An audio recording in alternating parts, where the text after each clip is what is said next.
Je suis tout de suite la chanter, oui, côté.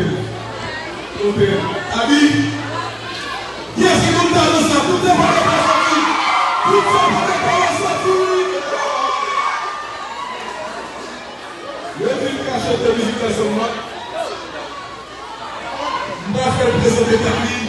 Et puis tu sais, prépare la musique à ce moment. Hey, stop. Je prends le son.